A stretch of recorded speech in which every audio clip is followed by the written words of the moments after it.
오래 기다리셨습니다. 갑자기 손님이 한 분 오셨어요. 자, 가겠습니다.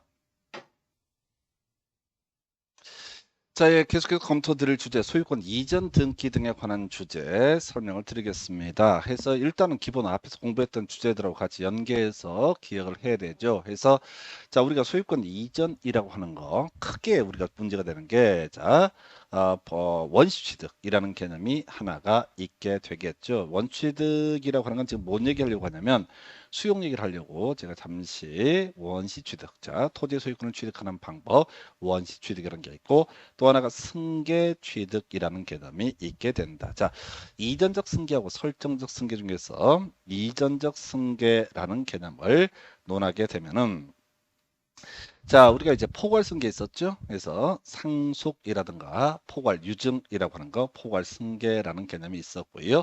그 다음에 또 하나가 특정 승계라고 하는 것이 있었죠. 그래서 특정 승계는 매매나 증여를 받아서 소유권을 취득하거나 또는 뭐가 있었지? 특정 유증 이런 개념이 존재했습니다. 그래서 자, 요거 이제 가지고 이제 요 내용이 전제가 될 텐데 원시 취득과 관련되어 있는 개념이 수용이라는 개념이 하나의 이슈가 됩니다. 자, 오늘 이제 수용에 따른 소유권 이전기라는 부분을 설명을 드리게 될 텐데, 자, 요거는 너무너무 중요하죠. 최소한 2년에 한 문제, 3년에 두 문제 나오는 파트.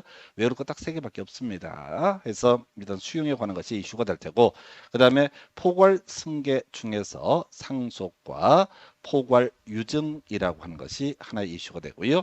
특정 승계 중에서 특정 유증 등이 문제가 됩니다. 그래서 우리가 이제 공부를 하는 경우 수용과 상속과 포괄 유증과 특정 유증 네 가지가 현실적으로 문제가 됩니다. 물론 25회 때 부동산 특히 특별조치법이라고 하는 게 한번 출제가 됐는데 그거는 뭐 법 하나를 다 외워야 되니까 의미가 없고요. 그래서 우리가 그 기출의 시험에 나왔다고 해서 다 가는 거 아닙니다. 그냥 어리버리하면 그걸 다 풀어보려고 그래. 그래서 여러분 머리는 그거 못 외우십니다. 양이 많아가지고. 그래서 지금 수용, 상속, 포괄 유증, 특정 유증 요렇게 네 가지에 관해서만 설명을 드리겠습니다. 그래서 자, 이제 지금 먼저 제일 중요한 거 거의 시험 문제 한 문제 수용에 따른 소유권 이전 등기. 자, 수용의 개념부터 설명을 드릴까요? 이 수용이라고 하는 것은 2차 과목에 쓰이는 용어이고 민법에서는 공용징수라는 표현을 쓰게 됩니다. 자, 해서 어떤 토지라고 하는 거 갑이라는 사람이 소유하고 있는 상태입니다. 그런데 우리 공법에서 공부했던 주제에 있었죠. 도로 등을 만들고자 합니다. 도로 등을 만들고자 합니다. 자, 그러면 이 갑이라고 하는 사람한테 공익사업 시행자가 A라고 했을 때 A가 먼저 갑에게 물어봐야 됩니다. 평당 200 쳐줄 테니까 팔아 라고 이렇게 제안을 합니다. 그래서 이분이 냉큼 그러겠습니다 라고 하게 되면은 이걸 협의 매수라고 얘기를 합니다. 자, 정중하게 물어봤어요. 평당 200에 파실래요? 라고 했을 때 알아서 팔게요 라고 하면 이건 협의 매수 해서 법적으로 매매와 동일하게 취급을 하게 됩니다. 매매와 동일하게 취급을 한다는 얘기는 A라는 공익사업 시행자가 이 갑이라는 사람에게 매매 대금, 협의 매수 대금을 지급을 하고 갑이라는 사람이 누구한테 공익사업 시행자 A라고 하는 사람에게 소유권 이전 등기라는 것을 해주는 방식, 이게 협의 매수라는 개념이 되게 됩니다. 그래서 결과적으로 공익사업 시행자 A라는 사람이 자, 이 토지 도로 만들기 위해서 이 토지의 소유권을 취득하게 되는 시기라고 하는 것은 뭐라고요? 바로 소유권 이전기를 넘겨받았을 때 취득을 하게 됩니다. 자, 그런데 자, 갑이라는 사람, A라는 사람이 갑에게 이 토지를 파시오 평당 200에 라고 했을 때 자, 갑이라는 사람이 못 팔겠습니다 라고 했을 때 그래요. 그런 도로 안 만들어야겠네요. 야가 가는 것이 아니라 이때 협의 매수 신청에 대해서 거절을 하게 되면 이 사람이라고 하는 사람은 뭘 할 수 있다? 수용권이라는 것을 행사할 수 있습니다.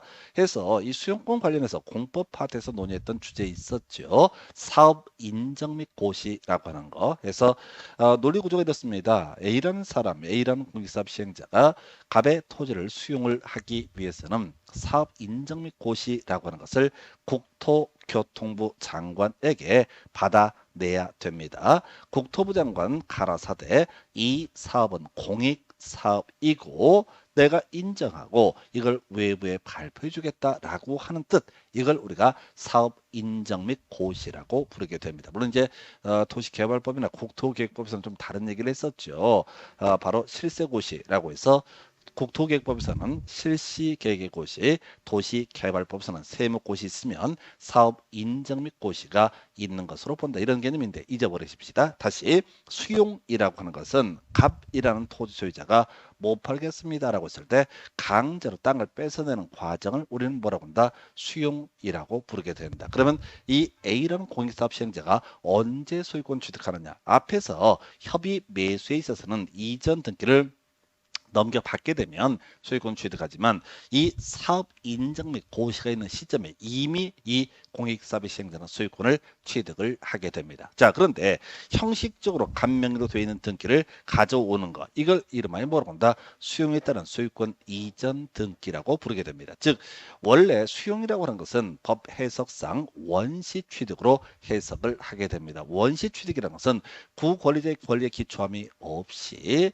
그냥 권리를 취득하는 것을 원시 취득. 그래서 우리는 수용은 원시 취득이야 라고 했으면은 이 공익사업 시행자가 소유권 보존 등기를 해야 될 것 같은데 그렇게 하지 않고 바로 수용에 따른 소유권 이전 등기 형식을 취하게 된다. 자, 앞에서 공부했던 주제 몇 가지 이제 기억을 해봐야 되죠. 그래서 원래 등기 신청 이라고 하는 것은 등기 권리자와 등기 의무자가 공동으로 등기 신청을 한다. 그런데 단독 신청이 몇 개가 있었죠. 이미 공부했던 주제, 바로 소유권 보존 등기라고 하는 것은 어떻다? 단독으로 소유권 보존 등기 신청한다. 왜? 등기 의무자가 없기 때문에. 그 다음에 수용과 상속 얘기가 이슈가 되게 됩니다. 이 수용이라든가 상속이라고 하는 것은 이미 피상속인이 사망하거나 사업 인정 및 고시가 있는 시점에 이것이 소위 공익사업의 시행자 것이 되기 때문에 다시 피상속인이 사망하게 되는 그 순간 상속인이 따로 이 등기를 하지 않더라도 권리를 취득하게 되고 그 다음에 이 사업 인정 및 고시라고 하는 것이 있게 되면 이 공익사업의 시행자라고 하는 사람은 따로 이 등기를 가져오기 전이랄지라도 권리를 취득을 하게 된다. 둘 다 이제 지금 등기라고 하는 것 자체가 사실 필요가 없습니다. 그래서 이 상속과 수용에 따른 소유권 이전 등기는 단독 신청이라고 하는 거, 즉 등기 의무자가 없기 때문에 이 사람 갑이 원래 권리를 가지고 있었지만 이미 사업 인정 및 고시가 있는 시점에 갑의 권리는 소멸해버리고 피상속인이 사망하게 되는 순간 피상속인 자체의 권리가 소멸하기 때문에 상속인께 자동으로 되게 되는 겁니다. 그래서 지금 상속 그다음에 수용 얘기 묶어서 갈 텐데 둘 다 단독 신청이라고 하는 거, 요게 그렇게 중요한 이슈가 됩니다. 물론 우리 앞에서 묶어서 볼 때 신탁 등기도요 단독 신청의 대상이 된다, 이런 것들을 공부를 했습니다. 그래서 하여튼 자, 수용에 따른 소유권 이전 등기 논리 구조, 기본적으로 사업 인정 및 고시 라고 하는 것이 있게 되면, 사업 인정 및 고시가 있게 되면은 그때 사업 인정 및 고시가 있게 되면은 이미 이 공익사업 시행자가 소유권을 취득합니다. 다만 피수용자로 불리는 바람, 아까 갑이라는 사람이죠. 이 사람한테 등기 가져오는 거 형식적으로 소유권 이전 등기라는 형식을 취하게 된다. 이렇게 가게 됩니다. 그래서요, 수용이라고 해서 첫 번째 출제 포인트. 자, 원래 소유권 이전 등기는요, 등기 권리자와 의무자가 공동 신청하는 게 원칙인데 수용에 따른 소유권 이전 등기는 어떻다? 단독 신청의 대상이 된다 해서 국가 지자체가 아닌, 즉 관공서가 아닌 기업자, 관공서는 촉탁을 하기 때문에 사업 시행자 관공서는 촉탁하기 때문에 관공서가 아닌 공익사업 시행자, 이걸 등기법에서는 기업자라는 표현을 씁니다. 이 토지 수용으로 인한 소유권 이전 등기, 소유권 이전 등기, 등기 권리자 의무자에 있어서 원래 공동 신청함이 원칙인데 이미 이 사람은, 이 기업자가 소유권을 가지고 있기 때문에 등기 절차상 단독 신청을 하게 된다. 하나 중요한 쟁점이 되게 됩니다. 물론 시험 문제 답은 이건 뭐 거의 이슈가 안 되고요. 자, 바로 직권 말소의 문제가 발생하게 됩니다. 이게 그렇게 중요한 쟁점이 됩니다. 해서 자 가볼까요? 지금 내용을 먼저 보고 나서 설명드리겠습니다. 수용에 따른 소유권 이전 등기를 하는 경우 등기관은 자 지금 수용에 따른 소유권 이전 등기는 누가 기업자가 단독으로 신청을 하게 됩니다. 그러면 등기관은 기업자 명의로 소유권 이전 등기를 실행을 해줘야 될 텐데 그 문제 토지에 있는 각종의 등기 다 지워버려야 됩니다. 직권 말소의 대상이 된다. 자, 갑 소유의 X 부동산에 대해서 자, 을이라는 사람이 만약에 저당권이라는 것을 가지고 있고 병이라는 사람이 지상권 등을 가지고 있다고 한번 전제를 해보겠습니다. 근데 이 문제의 토지에 대해서 A라고 하는 기업자가 만약에 수용권을 행사하게 된다. 즉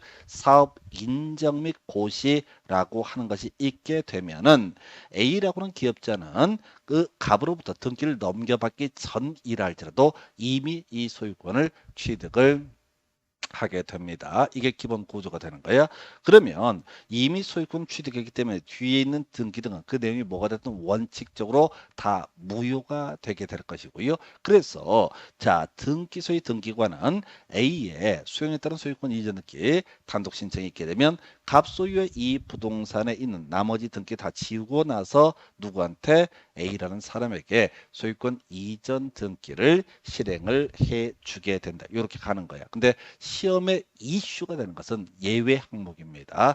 제외라고 해서 수용의 개시 이전에 상속을 원인으로 하는 소유권 이전 등기라고 하는 것이 하나가 있겠고요. 여기서 포인트는 수용의 개시 이전의 상속이라는 게 하나의 이슈. 이건 사례 설명드릴 텐데 여러분들이 기억하실 때 그냥 상지 제외하고 모두 직권말소, 상지 제외하고 모두 직권말소 이렇게 가는 거야. 지금 수용 얘기, 상속 얘기를 이제 해야 될 텐데 갑이라는 사람이 사망한 게 1월 1일이 되겠습니다. 자, 그리고 자, 병이라고 하는 사람에게 자, 4월 1일 날 수용을 지금 상속을 원인으로 하는 소유권 이전 등기가 이루어졌다라고 한번 전제를 해보겠습니다. 그래서 갑이 사망한 건 1월 1일인데 상속인 명의로 등기가 된 건 4월 1일이다라고 되어 있습니다. 자, 근데 이때 문제는 자, 수용, 사업 인정 및 고시라고 하는 것이 사업 인정 및 고시가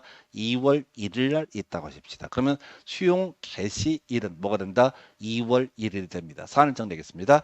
갑이라는 사람은 X 부동산을 소유하고 있었습니다. 1월 1일 날 사망에 이르게 됩니다. 그러면 병이라는 사람이 상속인이 되기 때문에 병이라고 하는 사람은 갑으로부터 상속을 원인으로 하는 소유권 이전 등기가 없다라고 할지라도 병은 소유권을 취득합니다. 다만 절차상 자 4월 1일 날 상속을 원인으로 하는 소유권 이전 등기를 실행을 하게 됩니다. 자 원래대로 치게 되면 수용 개시일이 2월 1일이라고 했을 때, 자, 모든 등기 다 지워서 누구한테 넘어가야 된다? A에게, 공익사업의 시행자에게 넘어가게 될 겁니다. 이게 이제 기본 논리 구조가 되는 거예요. 자, 그런데, 자, 지금 이 보상금 누가 받겠습니까? 병이라는 사람이 보상금을 받게 됩니다. 그래서 이 상속을 원인으로 하는 소유권 이전 등기라고 하는 것은 있든 없든 간에 보상금 자체는 누구한테 귀속이 된다? 병에게 귀속된다. 이거는 지우든 안 지우든 별 쓸모가 없는 거야. 그러니까 이것은 별 쓸모가 없기 때문에 상속을 원인으로 하는 소유권 이전 등기라고 하는 거 수용이 개시일 이전의 상속입니다. 이 문장을 잘 보셔야 돼. 자, 지금 소유권 이전 등기가 수용이 개시일 이전에 있다는 게 아니라 자 상속 자체 사망 자체가 수용의 개시일 이전에 있었다. 그러면 이것은 설령 수용을 원인으로 하는 소유권 이전 등기가 넘어갔다 한들 이 사람과는 별 관련이 없다라고 할 것 해서 일단은 뭐 설명드렸는데 벙진 표정이야 해서 우리가 기억할 건 뭐라고요? 키워드 직권 말소할 수 있다라는 명제가 있을 때 그 앞에 들어가서는 절대 안 되는 게 그 중에 하나가 상속 운운한 얘기. 날짜가 신경 쓸 거 없어요. 그 다음에 지역권이라고 하는 그 토지를 위해 존재하는 지역권이라고 하는 것은 소위 이 두 가지는 어떻다? 직권 말소의 대상이 되지 않는다라고 하는 거. 이게 포인트. 자, 지역권 얘기 설명드릴까요? 갑소유의 X 토지라고 하는 것이 있고요. 자, 그 다음에 을이라는 사람이 이 X 토지와 관련해서 지역권 이라는 것을 가지고 있다라고 한번 해볼까요? 자, 사안을 좀 달리 가보겠습니다. 자, 지금 갑 소유의 을 소유의 Y 토지라는 것이 있고 갑이라는 사람이 X 토지를 소유하고 있습니다. 한편 을 Y 토지의 지역권 갑이 이 문제 토지에 대해서 지역권이라는 권리를 가지고 있습니다. 현재 수용당한 토지는 X 토지입니다.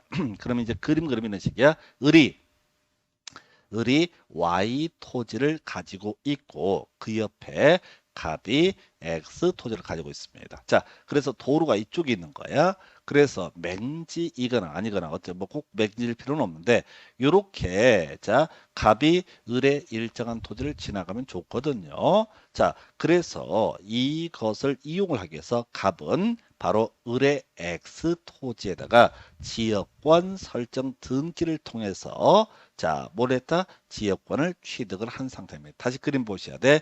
을의 Y 토지 부분에 대해서 갑이라는 사람이 이 도로 쪽에 나다니기 위해서 보통 유효입니다. 돈 내고 여기다 지역권을 설정했습니다. 그럼 갑이라고 하는 사람은 어떻다?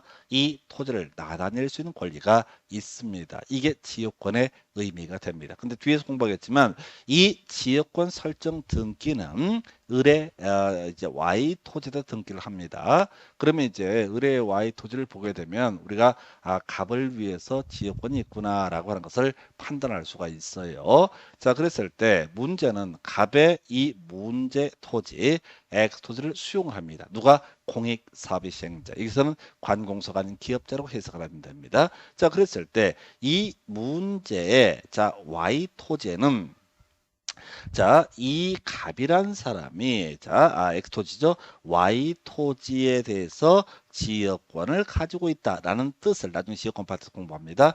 이런 내용이 등기가 되게 됩니다. 자, 그래서 갑의 토지를 사는 사람 입장에서는 내가 이 땅을 사게 되면 어떻다? 지역권도 같이 취득을 하는구나 라는 의미를 가지고 있어요. 그래서 그 부동산을 위해서 존재하는 지역권의 등기 바로 뭐라고요? 수용 대상 토지를 위해서 인정되는 지역권의 등기라고 하는 거. 아까 여기다가 직권으로 기록한다고 말씀을 드렸어요. 이걸 굳이 말소시킬 필요는 없는 것이다. 왜? 이건 공익사업 시행자를 위해서 필요한 거니까, 있으면 좋은 거니까 라는 의미로 새기게 됩니다. 그래서 얘기 좀 길어졌는데요. 자, 지금 다시 갑시다. 지금 수용에 따른 소유권 이전 느끼 있게 되면 등기관이라는 사람은 어떻다? 모두 직권 말소의 문제로 가게 된다. 직권 말소의 문제로 가게 된다. 자, 그런데 직권 말소를 할 수 없는 게 뭐가 있다? 상지라고 하는 거 해서 여러분들 외우실 건 상속. 수용에 계실 이전에 상속을 원인으로 수용에 계실 이후에 이루어진 소유권 이전 느끼, 그 토지를 위해서 존재하는 지역권 느끼. 요 두 가지는 하나는 뭐 있으나 지우나 마나 실익이 없기 때문에 지우지 않는 것이고, 또 하나는 뭐라고요?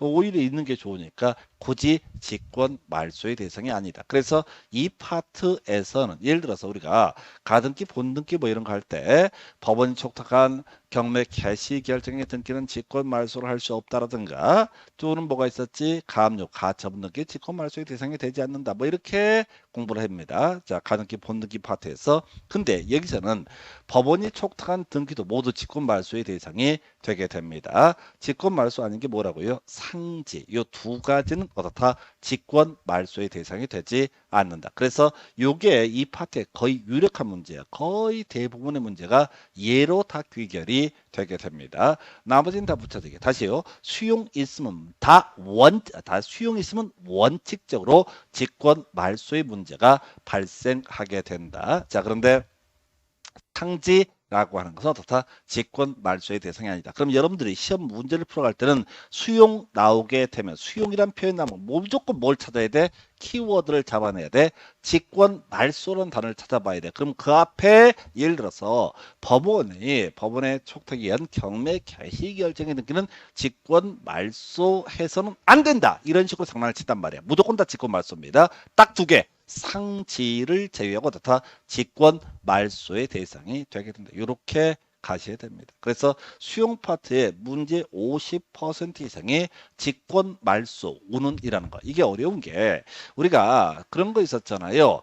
처분금지 가처분 신청이라든가 또는 가등기 본등기 할 때 말소 못하는 게 말소 신청의 대상이 되지 않거나 직권 말소를 못하는 게 뭐냐면 법원이 행한 등기는 직권 말소의 대상이 되지 않는다. 이런 식으로 계속 공부를 해. 그러니까 여기다가 꼭 뭘 집어넣냐. 법원이 촉탁하는 등기 딱 그 세 개 중에 한두 개를 싹 집어넣어. 그러면은 그런 거 같거든. 법원이 행한 등기는 말소 못하는 거 같거든. 아니라고. 무조건 다 직권 말소입니다. 상지만 제외하고 다 나머지는 다 직권 말소의 대상이 된다라고 할 것. 세 개 포인트라고 그랬어요. 사이드 쟁점인데 하나 더 기억을 하실 게, 자, 수용에 따른 소유권 이전 등기가 이루어졌다 하십시다. 예, 근데 이게 무효가 돼버렸다. 수용이 무효가 됐다라고 했을 때, 예, 그러면 어떻다고요? 그 수용에 따른 소유권 이전 등기 말소 등기 신청이 문제가 되게 됩니다. 자, 그래서 이슈가 되는 거 공동 신청이라고 하는 게 출제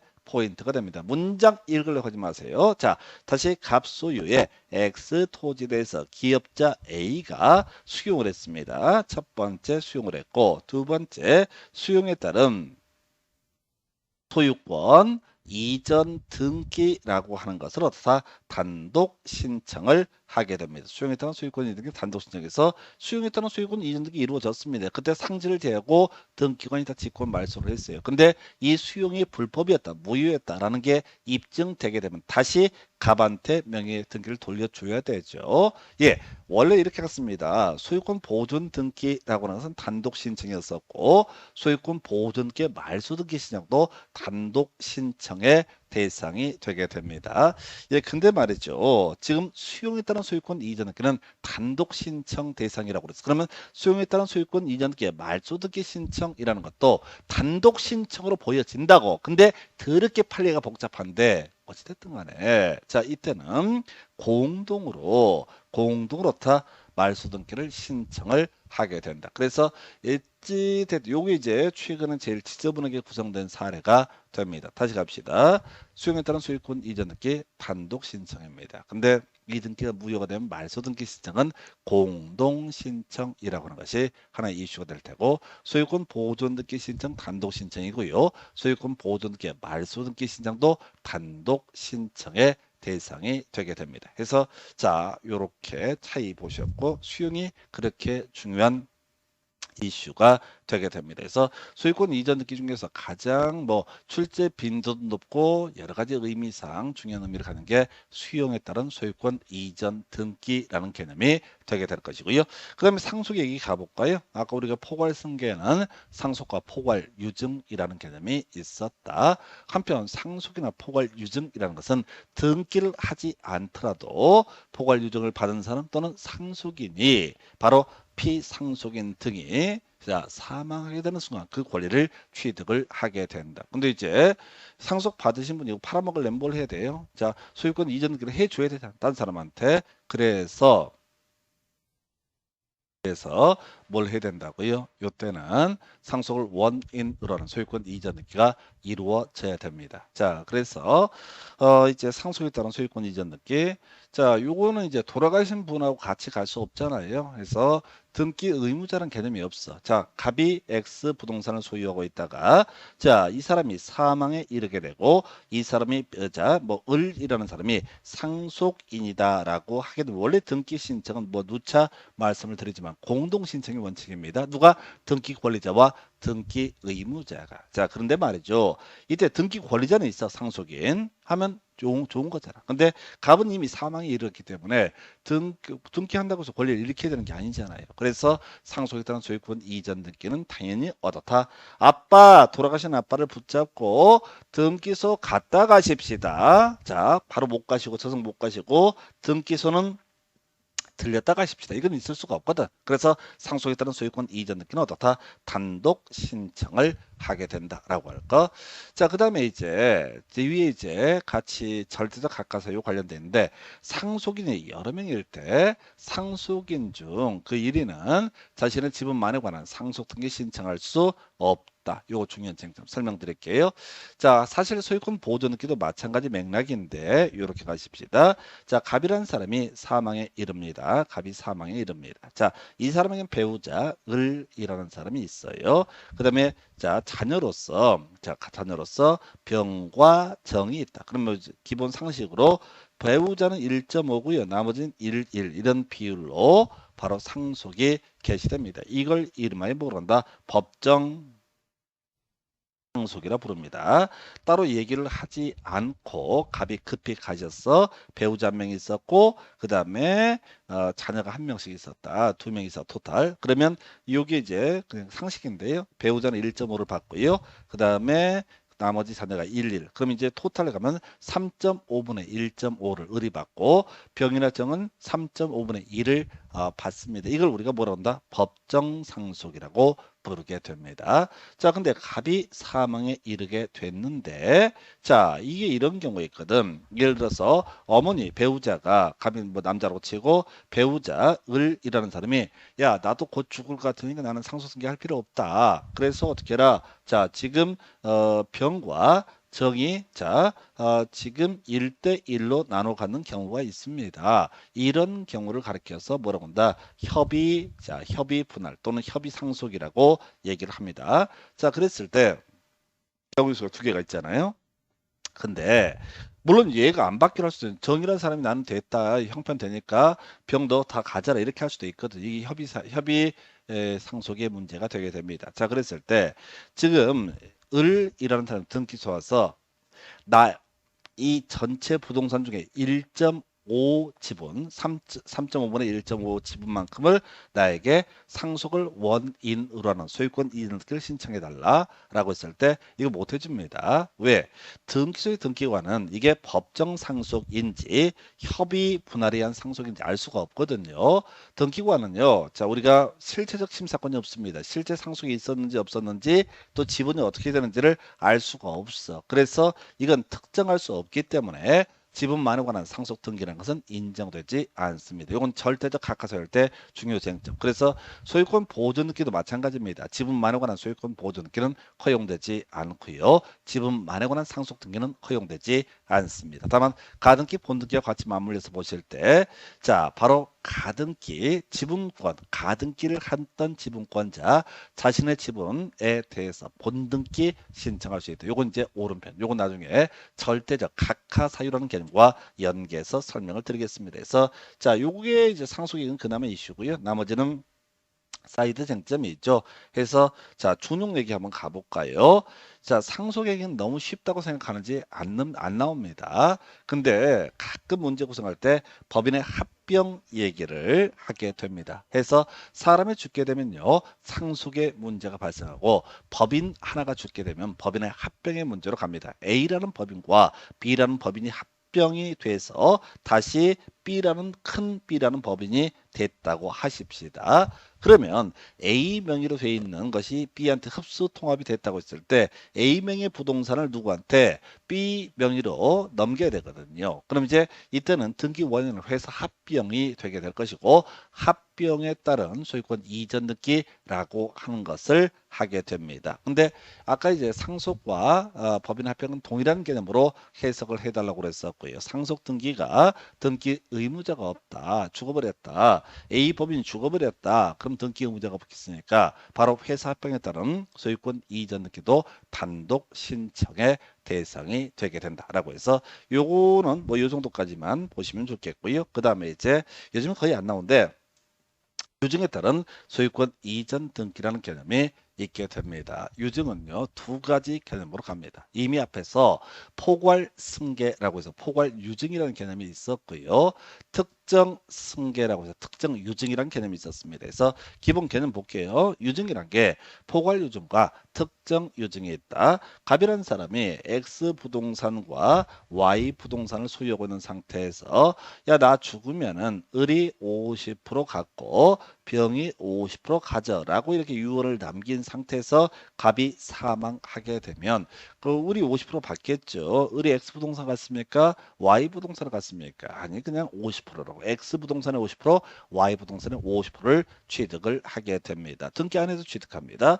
자, 병도 50%의 지분을 갖게 돼. 이렇게 비율대로 알려주는 것을 포괄 유증이라 부릅니다. 자, 그런데 아까 상속에 있어서는 상속을 원인으로 하는 소유권 이전 등기가 이루어지지 않더라도 누가 바로 상속인이 권리를 취득한다라고 했었고요.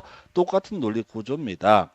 포괄 유증이 되게 되면 자, 이 X 부동산, Y 부동산에 대해서 을명의 등기가 없더라도 을은 권리를 취득합니다. 누가? 갑이 사망하게 되는 그 시점에 이런 것을 가리켜서 포괄 유증. 그래서 앞에서 공부하실 때 미등기 부동산에 대해서 포괄 유증을 받은 사람은 굳이 사망한 사람 이름으로 소유권 보존 등기를 할 것이 아니라 바로 포괄 유증을 받은 사람은 자신의 명의로 소유권 보존 등기를 할 수 있다라고 했던 거. 특정 유증은 아니라고 그랬어요. 자, 특정 유증은 뭐라고요? 갑이 사망했을 때 자, 누구한테? 을한테 X 부동산 병한테 Y 부동산을 주기로 한다라고 이렇게 유언을 하고 돌아가셨다고. 그러면 이때는 뭐라고요? 바로 이걸 특정 유증이라 부릅니다. 자, 우리가 갑에서 을로 매매계약 체결되는 거 이게 이제 특정 승계 일종이었잖아요. 그래서 그때 등기해야지 물권 변동 효력이 발생한다라고 이렇게 평가할 수 있듯이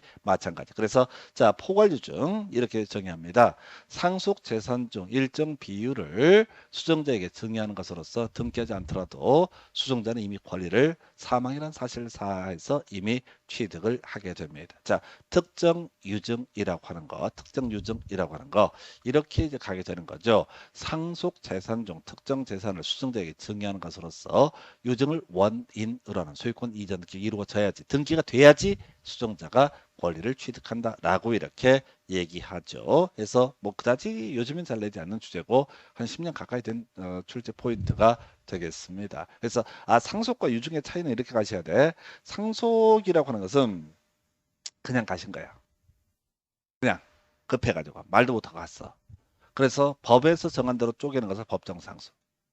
또는 이제 자녀들이나 배우자나 뭐 이렇게 남아있는 사람이 협의해서 정리하는 것을 협의 분할, 협의에 대한 상속 이렇게 해석합니다.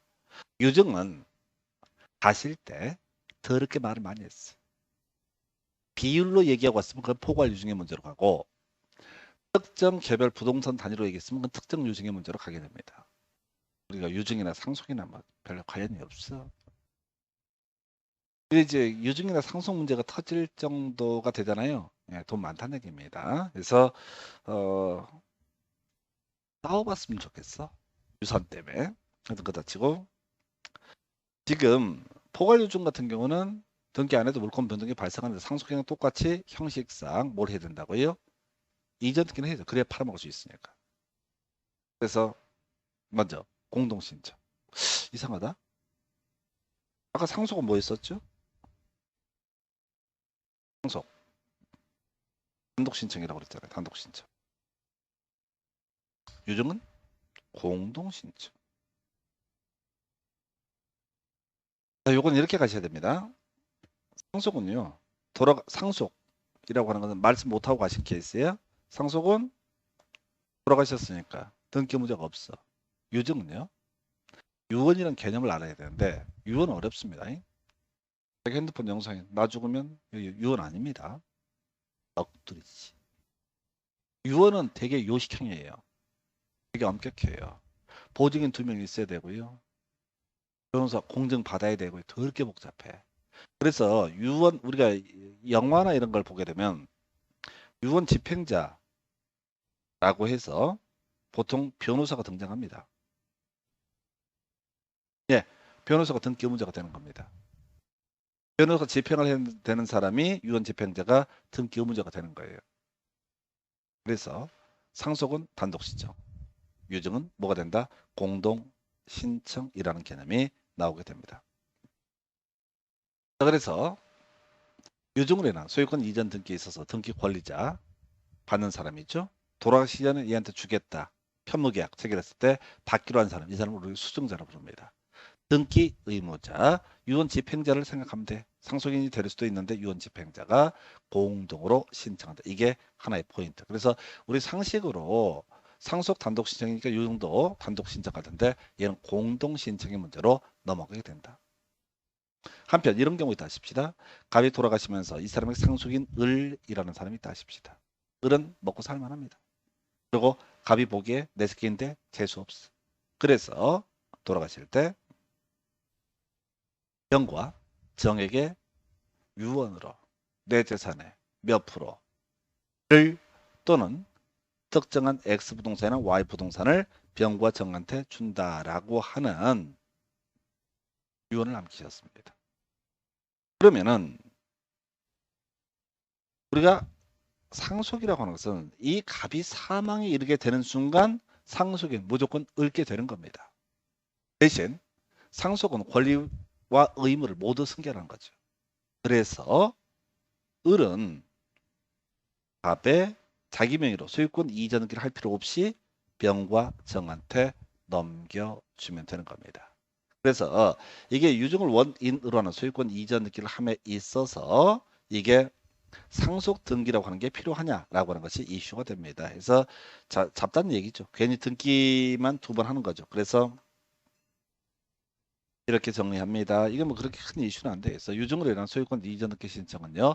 상속 등기를 거칠 필요 없이 유증자로부터 돌아가신 분이죠. 예, 직접 수증자 명의로 소유권 이전 등기가 이루어지고 이때 등기 권리자는 수증자가 될 테고 등기 의무자는 유언 집행자가 되게 됩니다. 경우에 따라서 상속인이 유언 집행자가 되는 경우도 있습니다. 그래서 다른 얘기 빼버리고요. 포괄유증, 특정유증은 알아야 돼.